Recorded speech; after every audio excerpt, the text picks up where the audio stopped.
So on a more weirder, in the spirit of Weird Homes Tour, a weirder line of questioning, if you will, I'm very curious.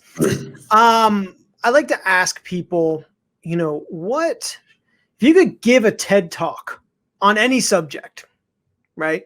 And this could be about, for those of you watching this is the first time I've actually met Susan, but I can already tell, like, you're like in it, like you like are exuding the passion and the spirit of what you do, and that's critical for, I mean, any organization, but especially for a nonprofit.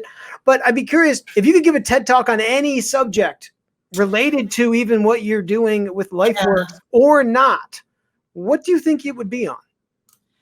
Well, I've actually got a sub list of, TED Talks I'd do if I, had the time or got invited, Sure. right? Yeah. But one of them, just kind of apropos of what we were talking about, is, Lifeworks went through a real transition a number of years ago when we were thinking about, okay, can we really not just be a really good provider of services? 4 years ago, Lifeworks was the largest provider of housing and shelter for youth in Austin, Texas, right?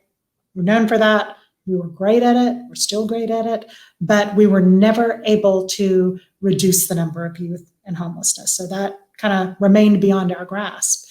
So we just went through a very intentional transformation where we went from being a, kind of solo operator, really great provider of housing services and supportive services for youth and families, to being really ruthlessly collaborative. So this movement to end youth homelessness involves multiple agencies. It involves the city and the school district and child protective services and juvenile justice, many of our partner service organizations in town, really working together in lockstep around a super focused mission.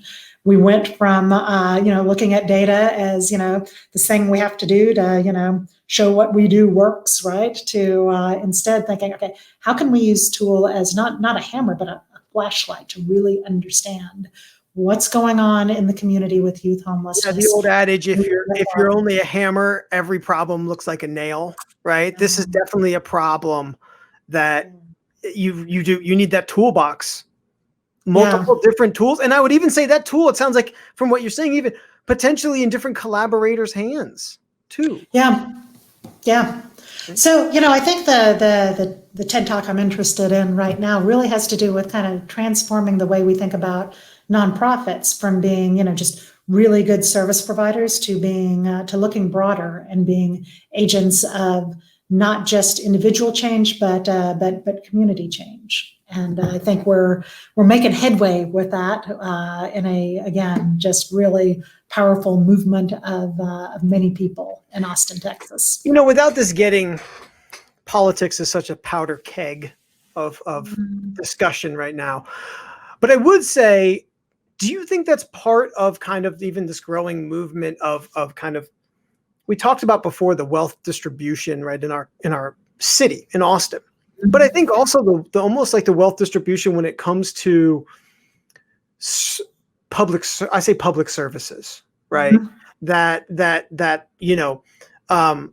The challenges of youth homelessness, and this is to take nothing away from our police force, but they just may be ill-equipped to deal with those challenges.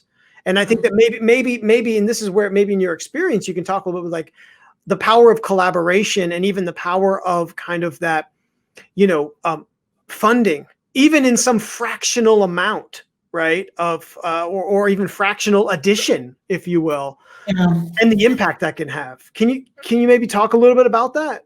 Oh, for sure. And I think there's a general agreement that just like with teachers, we seem to have evolved, most teachers decided to become teachers because they wanted to teach, but then they get in a classroom and it's so much more, with eyes on children who are doing well, others who are suffering. And, all of a sudden we want our teachers to address so much more than just learning, right? And I think the same with police officers, right, who are tasked with helping us, stay safe, right? Or to be safe in, volatile situations. But then all of a sudden our expectation has grown, right? They're supposed to be mental health responders, right? Yeah. Social Yeah. workers, and it's not what they signed up for. It's not what they trained for. But we seem to be relying on them to have that internally, right? So kind of diversification of where money goes to support things that would prevent escalation just seems all the way around to be a good idea. How it's funded is the how of it. I think there's legitimately a lot of debate around, but the what of it, which is that if we are more collaborative in our approach to building and supporting families, and just really getting behind the ability of families to succeed in economies that are strained and cultures that are stressed out because we have all of this political dialogue going through us, or because systemic racism has not been addressed in any way that improves the lives of entire communities, then that's we just need to come together on those. The how of it, that's the debate and often the rancor, but the what of it, that we need to come together and appropriate the resources to just support families succeeding. That's all we want. That's all families. Yeah.